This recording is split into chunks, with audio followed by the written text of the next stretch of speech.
Gravação iniciada, presidente.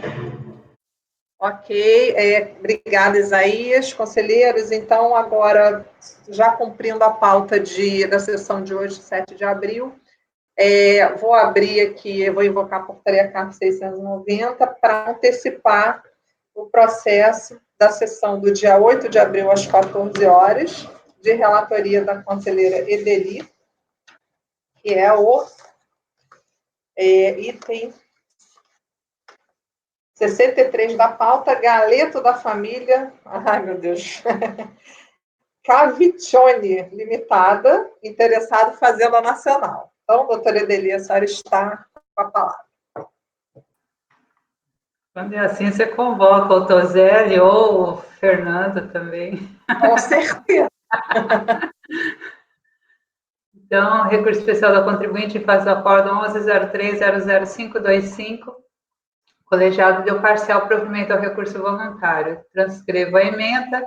Litígio decorreu do lançamento de tributos incidentes sobre o lucro e faturamento apurados no ano calendário 2004 e 2005, a partir da constatação de que a empresa optante pelo Simples Federal omitiu em prática reiterada receitas presumidas a partir do depósito bancário de origem não comprovada, da qual resultou sua exclusão da sistemática a partir de janeiro de 2004. Então, as exigências já se dão sob a tributação normal a partir de janeiro de 2004. Diante da imprestabilidade da escrituração mantida, os lucros foram arbitrados, tomando-se como receita conhecida aquela presumida pelos créditos bancários somada à receita declarada. Houve qualificação da multa de ofício. A autoridade julgadora de primeira instância manteve parcialmente as exigências, o colegiado, a qual, por sua vez, deu parcial provimento ao recurso voluntário do sujeito passivo, exonerando a multa qualificada. Está parcial isso, porque, na verdade, o recurso corrige isso. Além de exonerar a multa qualificada, não, foi só isso mesmo. Houve divergência porque o voto condutor, né, o voto do relator, do conselheiro Takata, ele colocava os efeitos da exclusão a partir do segundo trimestre de 2004. Mas a interpretação que prevaleceu no acórdão recorrido é que a reiteração já permitia a exclusão a partir de janeiro, os efeitos a partir de janeiro de 2004. Então, realmente, só a multa qualificada que ficou cancelada. Em relação à exigência do primeiro trimestre, foi mantida por maioria. A PFN restituiu os autos sem recurso, o contribuinte apresentou divergências parcialmente admitidas. Primeira, exclusão do Simples a partir de janeiro de 2004 foi prática reiterada de infração à legislação tributária. Essa é a divergência que foi admitida. E entende a recorrente que o motivo da exclusão prática reiterada não estaria concretizado em janeiro de 2004. Pela leitura do voto vencedor do acórdão recorrido, observa-se que o redator entendeu que o contribuinte deveria ser excluído do Simples durante todo o período da ocorrência da prática reiterada, considerou esse período desde janeiro, ou seja, a partir do momento da prática da primeira infração à legislação tributária. Já no acórdão paradigma, considerou-se a reiteração a partir da segunda infração à legislação tributária para os efeitos da exclusão. No exame prelibatório, como de admissibilidade do recurso, entende que foram atendidos os pressupostos. Na segunda divergência, ela não teve segmento. Aqui para toda a transcrição. O contribuinte invoca a nulidade da decisão recorrida em razão de não ter sido acatada a sua alegação de inconsistência integral dos lançamentos por indevida adoção do lucro arbitrado, ao invés de manter o Simples, que foi a opção adotada pela recorrente de 2004-2005, pondera que, ainda que se admitisse exclusão com fundamento em prática reiterada, esta não teria sido verificada no presente caso em razão do que afirmou o voto vencido. Neste condão, vale reproduzir o voto do conselheiro Marcos Takata, afirma que é evidente que o efeito de exclusão não pode operar antes que se consume a reiteração ou a prática reiterada. Logo, discordo do julgador fração 2004 de exclusão autuante, bem como do deduzido pelo acórdão acordo que a prática reiterada se deu em janeiro, de modo que a partir de então se deva dar ao do Simples Federal. Afinal, o termo inicial de detecção da infração praticada pela recorrente fora janeiro. Prossegue nos seguintes termos. Tem especificidades aqui que me levaram a ter dificuldade no conhecimento. O próprio PAF, no âmbito da legislação, adota esse termo. A autoridade determinará que seja informado no processo se o infrator é reincidente, conforme definição específica. Vale lembrar ainda que, segundo o 108, na ausência de disposição expressa, utilizará princípios gerais de direito. Pelo 109, os princípios são aplicáveis. Desse pensamento, não pode ser considerada como sendo prática reiterada uma proposição de lançamento de discutível consistência extraída de uma contabilidade desqualificada por presumivelmente imprestável, que envolve não uma sucessão de 2 anos com período de apuração mensais em infrações da legislação tributária, mas de uma só infração continuada pelo período em tela. Assim, estando incomprovada a prática reiterada, descabe a pretendida exclusão a que se refere o ato declaratório de exclusão, e decorrência não pode prosperar as exigências assentadas em outro sistema de apuração. A pretensão da contribuinte é cancelar toda a exigência porque não há prática reiterada se estamos diante de um lançamento ainda em discussão. A Procuradoria apresentou memoriais com argumentos, a contribuinte opôs ainda embargos de declaração contra o exame de admissibilidade não conhecido. Então, vou passar ao voto no conhecimento. Embora a PGFN não conteste o conhecimento do recurso especial da contribuinte, cabe esclarecer que, nos termos do exame de admissibilidade antetranscrita, a divergência admitida restou caracterizada pela comparação apenas entre a ementa do paradigma 302.36890 e o acordo recorrido. Então, passando à avaliação mais ampla, importante observar o objeto do recurso especial no tocante ao tema admitido. A leitura da peça de defesa deixa claro que a contribuinte pretende rediscutir a acusação de prática reiterada de infração, pois sua inconformidade reside no fato de considerar que não existe uma definição jurídica acerca do que se pode considerar como prática reiterada, quando se considera reiterada uma conduta infracional, bem como firme entendimento de que não houve reiteração no caso, mas uma só infração continuada. Então, são os argumentos que eu li antes. A alegação de que somente se poderia produzir os efeitos da exclusão do simples após a prática do segundo ato infracional foi apresentada como argumento subsidiário, pois no entendimento da recorrente, ainda que inexistente regulamentação acerca do que vem a ser prática reiterada e correta a presunção de omissão de receita, é pacífico afirmar-se não estar caracterizada a condição de prática reiterada de infração da legislação tributária. Então, em consonância com o raciocínio acima exposto, a recorrente não concorda com as argumentações do decidido no julgamento, razão pela qual representa, nessas razões, o pleito de inconsistência integral do lançamento por indevida adoção do lucro arbitrado, ao invés de manter o simples. Nesse caminho, o ato declaratório, e aí ela prossegue, a 195, a exclusão da RCA quando a empresa incorrer nas hipóteses de prática reiterada, tal norma é inaplicável, por ser norma em branco, pois depende de regulamentação para definir o que vem a ser prática reiterada. Entretanto, mesmo que inexistente a regulamentação citada, e considerando para possibilitar o raciocínio ser correta a presunção de omissão de receita, é pacífico afirmar-se não estar caracterizada a condição de prática reiterada da legislação, segundo aí a definição do dicionário.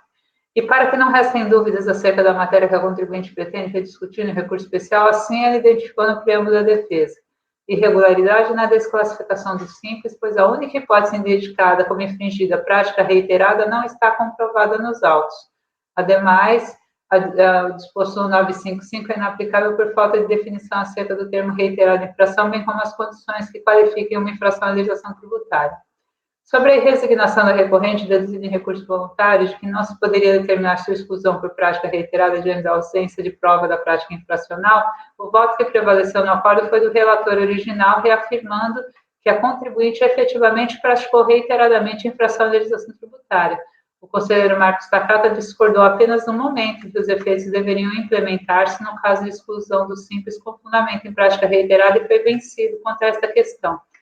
Aí estão os trechos do voto vencido, mas condutor nesse ponto preliminar da insurgência da contribuinte. A ausência, ao menos de livro caixa, contendo as movimentações financeiras que resultem em arbitramento. Aqui, salta aos olhos a impropriedade da escrituração contábil. Desnecessário maiores detalhamentos e digressões, a meu ver, para desnudar não só a imprestabilidade a justificar o arbitramento, como o despropósito da alegação de que sua escrituração comprovou ao menos a face da presunção legal.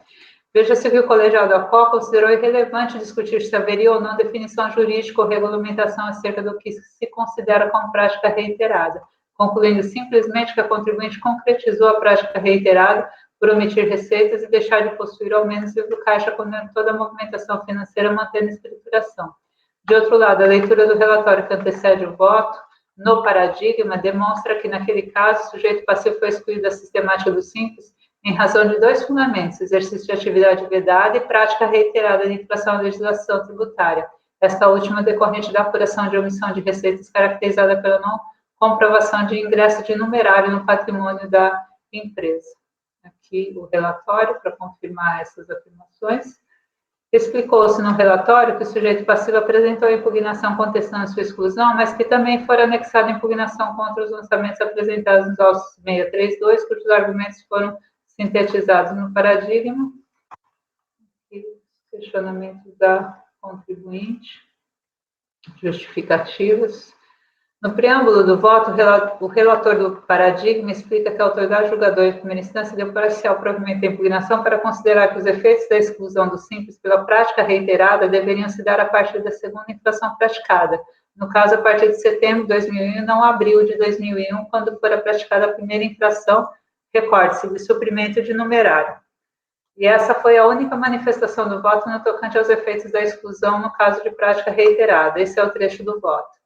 Após a decisão do órgão julgador de primeira instância, a exclusão que originariamente surtia efeito a partir de abril passou a ter seus efeitos apenas em setembro de 2001, inclusive mês da segunda infração à legislação tributária. Convém apontar que esse é um dos dois motivos que levaram a empresa a ser excluída do Simples, prática reiterada. Outro motivo é o exercício de atividade vedada, cujos efeitos seriam devidos a partir de 1 de 1 de 2002, entretanto, restaram prejudicados em virtude de que os efeitos da exclusão iniciaram já em setembro de 2001. Todavia, ao avaliar os argumentos de mérito apresentados pelo sujeito passivo contra a caracterização de prática reiterada, o colegiado refutou-as todas, adotando para isso os seguintes fundamentos. O colegiado não, o colegiado proferiu o paradigma. Para rebater a acusação de prática reiterada, a contribuinte assevera que apresentou justificativas a respeito dos lançamentos, em análise das provas traz aí, própria manifestação quando diz que a empresa não tinha conta bancária, que justificativas para a infração, nesse sentido, as omissões com base em presunções legais e abaixo descritas não foram afastadas pela recorrente. Cumpre dizer que a comprovação da origem é necessária. É bem de ver ainda que a comprovação da origem deve ser feita cumulativa com efetividade. Entendo que este primeiro motivo já seria o bastante para configurar a exclusão, contudo, na análise da segunda motivação, melhor sorte também não lhe ocorre. Ela vai, o voto passa aqui a prática de atividade vedada. Terminada a análise, conclui que correto o procedimento, bem como decidido pelo julgador de primeira instância que colocou a exclusão a partir da segunda infração. Percebe-se que o voto proferido no paradigma teve por objeto analisar as alegações de defesa voltadas contra a caracterização de prática reiterada e os fundamentos adotados pelo relator demonstram que aquele colegiado concluiu na mesma direção tomada no voto proferido no recorrido, ou seja, que houve a prática reiterada de infração à legislação tributária. Apenas que, como argumento complementar, o voto no paradigma endossou a decisão de primeira instância em seu entendimento de que os efeitos da exclusão, no caso de prática reiterada, devem ser implementados a partir da data em que praticado o segundo ato infracional e não em primeiro, seria sob essa ótica, portanto, que o paradigma divergiria do recorrido, que nos termos do seu voto vencedor manteve os efeitos da exclusão no primeiro trimestre de 2004, ou seja, durante todo o período da ocorrência.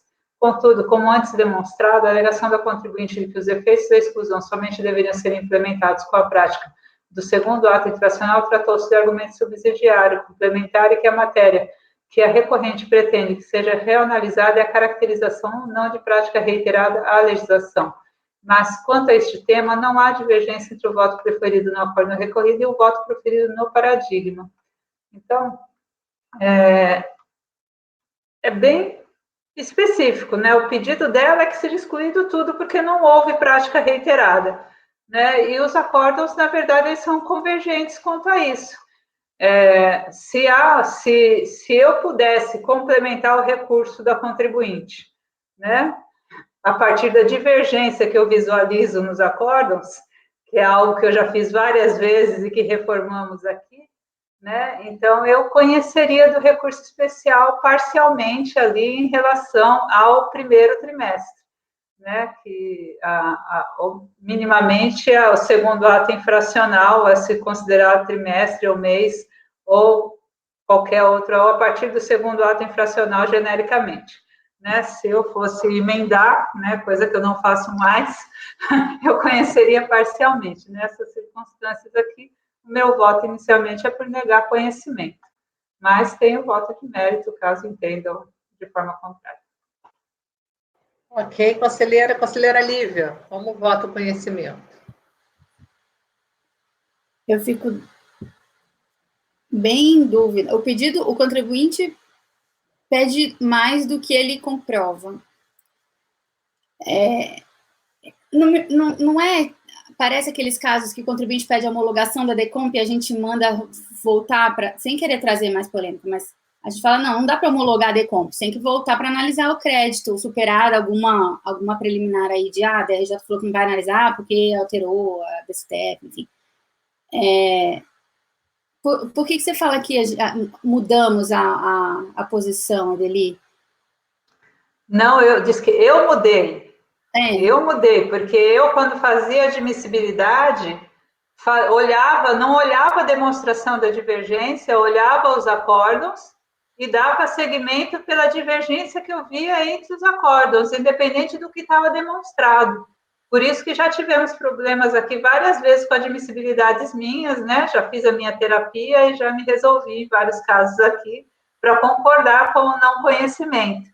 E esse caso é diferente desse que você enuncia, porque seria assim, se o paradigma que ele trouxesse, num caso desse de compensação, fosse de uma análise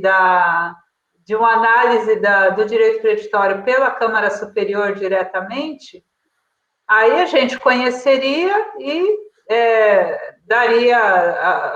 negaria provimento eventualmente. Né? O problema é que os paradigmas que são trazidos nos casos de compensação são de contribuição de turmas ordinárias que analisaram aquele pedido. Então, ele demonstra a divergência dizendo que o acórdão recorrido não analisou o crédito dele enquanto uma outra turma ordinária analisaria, só que faz um pedido incompatível com a demonstração da divergência. Aqui, ele demonstra, a demonstração da divergência é construída em conformidade com o pedido, mas ele traz um paradigma que é incompatível com a demonstração da divergência que ele quer fazer. Em momento nenhum, ele diz, olha, uma outra turma decidiu por dar a partir da segunda infração. Ele até menciona, olha, o voto vencido aqui dava a partir da segunda infração, mas ele não constrói, ele quer construir no sentido de exclusão total. Matosinho. É dúvida, não é debate. Eu só estou com uma dificuldade. No paradigma, não se discute essa coisa do momento em que se caracteriza a prática reiterada, é isso que você está querendo dizer? Embora ele alegue como subsidiário, eu não disse isso, não.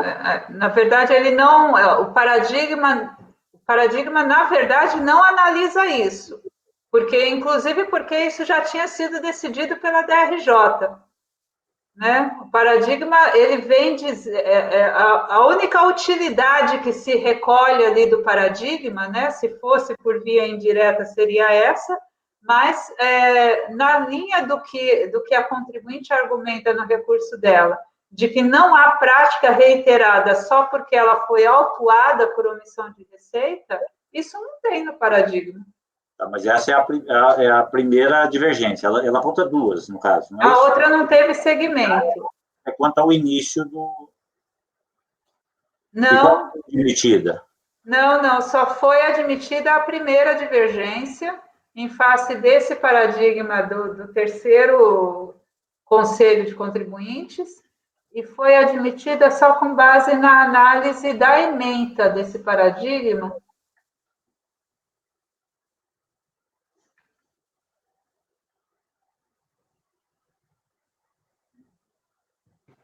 Em que ele fala reiteração dá-se na segunda oportunidade de Isacô para os efeitos da exclusão, genericamente. Conselheiro Fernando. O que me parece é que o contribuinte aqui não está querendo discutir em que momento, a partir de que momento eu vou excluir. Está dizendo, o que eu fiz não é prática reiterada. Não é prática reiterada. Só que o que está no processo, no paradigma, é exatamente assim, uma má omissão de receita em vários períodos, que é a mesma coisa que aconteceu nesse. E nos dois chegaram à conclusão que é prática reiterada. Me parece que é essa a questão. Não é discussão de a partir do segundo mês, do terceiro, do quinto, do oitavo, 2 anos seguidos. Não é essa. Olha, vários meses seguidos de omissão de receita é prática reiterada. Os dois acórdãos decidem nesse sentido, me parece. Né? Sem dizer que ainda tem a questão do livro caixa, que é um outro ponto ali também, né? Que é outra questão. Matosinho, depois Edeli. Pois é, mas ele faz um pedido subsidiário que é nessa linha, do momento em que se caracteriza. E é isso que eu não estou entendendo, se isso não está admitido implicitamente nessa discussão, de que o momento que se caracterizou a prática reiterada, além de ele discutir o próprio conceito, ele discute a prática. E o paradigma e recorrido permitiriam esse confronto divergente, não é isso? Edeli. É que, na verdade, essa forma de chamar isso de não é pedido subsidiário, o pedido dela é de exclusão, é de restabelecimento da sistemática do simples para todo o período. Existe uma passagem no recurso especial em que ela menciona, olha, o conselheiro Takata, inclusive, foi vencido no seu entendimento de que seria só a partir do segundo trimestre. Isso é uma passagem, né, não sei nem se seria apropriado chamar isso de argumento subsidiário. Isso é uma passagem. A construção da divergência está toda pautada inclusive pelo título ali, né, de não há prática reiterada. A prática reiterada não está aprovada nos autos, porque não há definição do que seja prática reiterada na legislação. Ok. Conselheira Lívia está pronta para votar?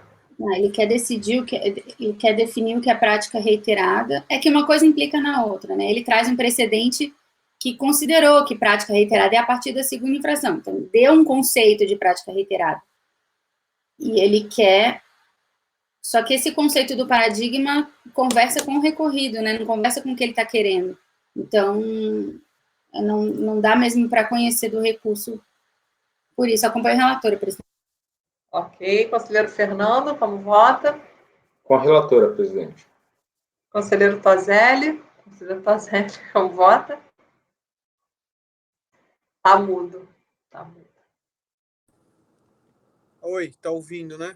Agora sim. Desculpa, presidente, que com o celular é muito mais difícil. Eu entendo. Com certeza. Eu acompanho a relatora. Conselheiro Matosinho. Acompanha a relatora. Conselheiro Alexandre. Também acompanha a relatora, presidente. Conselheiro Caio. Com a relatora, e também parabenizo por um voto tão profundo, né? Algo que pode parecer tão trivial. Eu também acompanho, então foi negado conhecimento por unanimidade. Vou agradecer, vamos encerrar por aqui.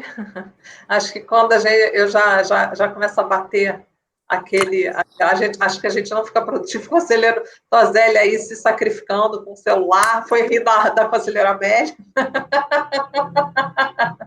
Mas isso, faz parte, então fico muito agradecida pelo empenho da gente conseguir vencer, ainda avançamos mais um processo, agradeço a conselheira Edeli pela disposição também de fazer mais um processo complexo, agradeço aos conselheiros, agradeço à procuradora, e queria Aguardo os senhores amanhã às 9 horas, com a posse do conselheiro Rodrigo Mineiro, que vai nos dar a honra de tomar posse aqui na nossa turma amanhã de manhã, que ele vai agora compor a Câmara Superior também na terceira turma.